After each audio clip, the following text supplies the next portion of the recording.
Bayangkan kamu hidup 10.000 tahun lalu. Tidak ada listrik, tidak ada atap, tidak ada pengetahuan tentang kenapa langit gelap setiap malam. Yang kamu tahu, malam itu menakutkan. Predator mengintai, dingin menggigit. Kamu tidak bisa lihat apa-apa. Dan setiap pagi, tanpa kamu minta, satu benda muncul di langit. Hangat, terang, memberi kehidupan. Benda itu adalah matahari.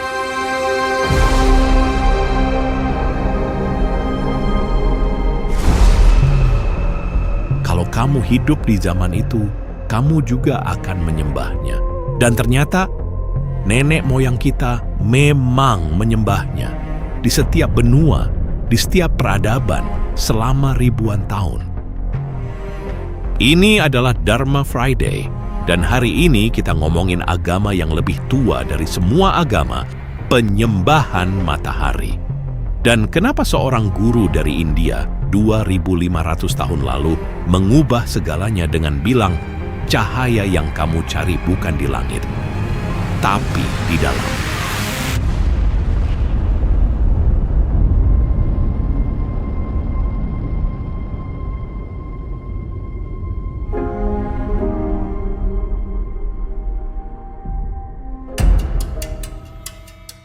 Sun worship bukan satu agama. Ini fenomena yang muncul di setiap peradaban secara independen di seluruh dunia. Mesir ada dewa Ra. Ra adalah dewa matahari. Setiap hari dia berlayar melintasi langit di perahu suci. Setiap malam dia turun ke underworld dan melawan Apophis, ular kegelapan. Dan setiap pagi dia menang. Itu bukan cuma mitologi. Itu cara manusia Mesir menjelaskan kenapa setiap hari gelap kalah dari terang. Inca, inti. Di Peru, matahari bukan cuma dewa. Matahari adalah leluhur langsung para raja. Inti Raimi, festival matahari, masih dirayakan sampai hari ini. Hindu ada dewa Surya, dewa matahari Hindu. Gayatri mantra adalah doa paling suci dalam Hinduisme. Doa ke Savitur, aspek matahari. Ini doa yang diucapkan setiap hari oleh jutaan Hindu di seluruh dunia. Dan isinya, doa ke cahaya matahari. Romawi ada dewa Sol Invictus, matahari yang tak terkalahkan. Festival Sol Invictus dirayakan 25 Desember. Dan banyak sejarawan berpendapat, tanggal Natal 25 Desember dipilih karena bertepatan dengan festival matahari Romawi ini. Aku tidak bilang Natal adalah sun worship. Itu oversimplifikasi. Tapi koneksi tanggalnya menarik. Di Jepang ada Dewi Amaterasu, Dewi Matahari yang menurut tradisi Shinto melahirkan garis kaisar Jepang. Bendera Jepang, matahari. Nama Jepang, Nihon adalah asal matahari. Beda bahasa, beda benua, beda ribuan tahun, tapi satu matahari, satu cerita. Manusia dimanapun, kapanpun melihat ke langit dan berkata, ada sesuatu yang lebih besar dari aku, dan mereka menyebutnya cahaya. Itu bukan kebodohan, itu keindahan. Dorongan spiritual manusia di level paling purba adalah mencari cahaya di tengah kegelapan.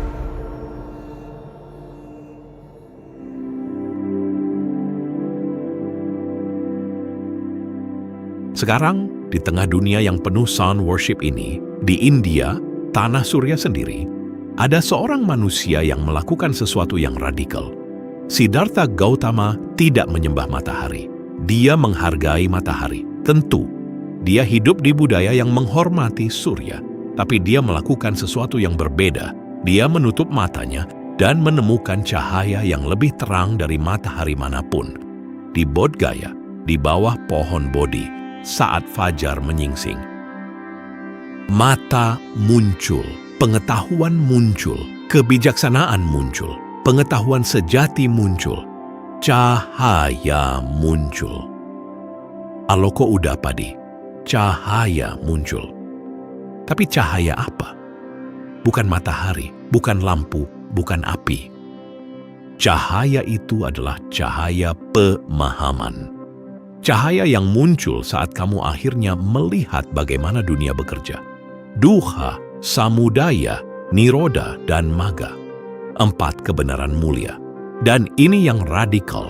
Manusia selama 10.000 tahun mencari cahaya di luar, di langit, di matahari, di dewa. Buddha berkata, cahayanya di dalam. Bukan metafora kosong, tapi pengalaman langsung saat batin jernih, saat vipassana tajam. Saat pemahaman muncul, ada sesuatu yang terang di dalam kesadaran. Meditator berpengalaman tahu apa yang aku maksud. Ada momen di mana pikiran tenang, dan ada cahaya yang bukan cahaya fisik, tapi luminositas kesadaran. Semua tradisi Buddhis sepakat ada cahaya di dalam. Dan cahaya itu, menurut Dhammapada 387, lebih terang dari matahari. Matahari punya batas, siang. Bulan punya batas, malam. Bahkan ksatria dan brahmana punya batas. Tapi cahaya kebijaksanaan tidak punya batas. Dan Buddha tidak datang untuk membatalkan 10.000 tahun pencarian manusia. Dia datang untuk melengkapinya. Kamu sudah 10.000 tahun mencari cahaya. Sekarang aku tunjukkan, cahaya itu kamu.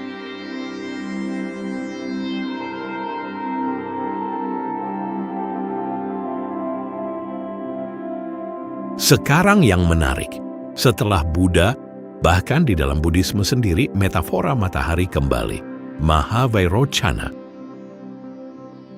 Dalam tradisi Shingon Jepang dan Vajrayana, ada Buddha yang namanya Buddha Matahari Besar.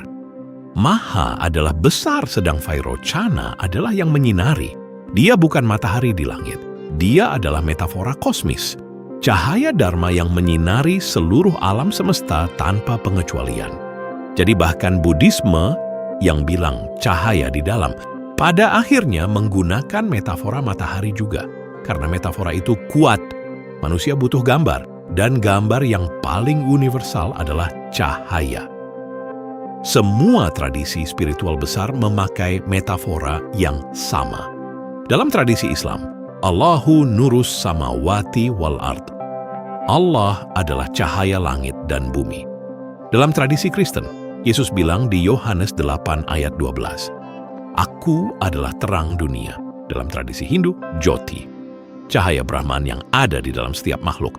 Upanishad, Tattvam Asi, kamu adalah itu. Di Sufi Islam, Rumi menulis, lukanya adalah tempat cahaya masuk ke dalam dirimu. Buddhisme, Bodhi, pencerahan. Literally, terbangun. Mata terbuka, kemudian cahaya masuk. Beda nama, beda tradisi, beda ribuan tahun. Tapi satu metafora, cahaya. Dan menurutku, ini bukan kebetulan. Ini karena pengalaman spiritual manusia. Di level paling dalam, paling universal, memang terasa seperti cahaya. Manusia purba melihat itu di langit. Mistikus melihat itu di hati. Buddha melihat itu di kesadaran. Tapi semuanya melihat hal yang sama. Dan itu, kalau kamu menanyakan kepadaku, adalah bukti paling indah bahwa spiritualitas itu bawaan lahir. Bukan penemuan budaya. Bukan konstruksi sosial. Tapi sesuatu yang inheren dalam diri manusia. Karena cahayanya bukan pinjaman, bukan dari luar. Cahayanya adalah sifat dasar kesadaran itu sendiri.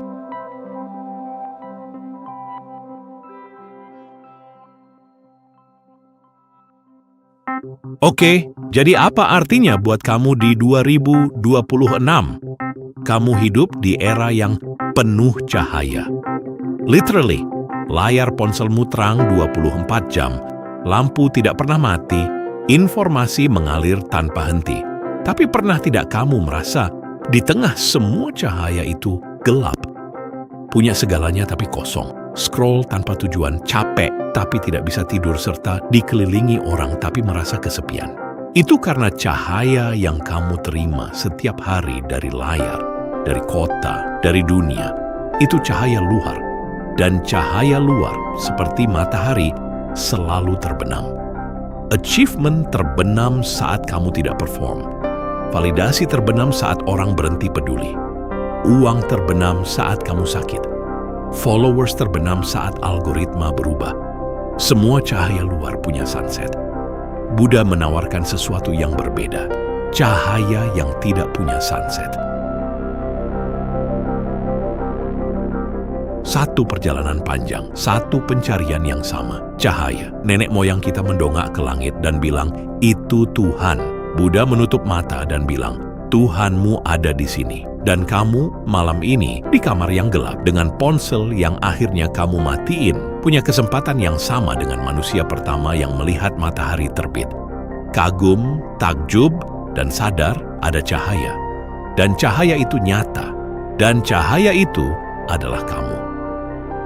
Terima kasih sudah mendengarkan Dharma Friday. Pertama, kapan terakhir kamu duduk diam di kegelapan, tanpa ponsel, tanpa gangguan, dan cuma memperhatikan? Ceritakan di komentar. Kedua, share episode ini ke teman dari agama apapun. Ini bukan hanya episode Buddhis. Ini episode tentang jadi manusia. Ketiga, subscribe Dharma Friday. Malam ini, matiin ponsel, tutup mata, dan temukan cahayamu. Sabbe Satta Sukhita Hontu.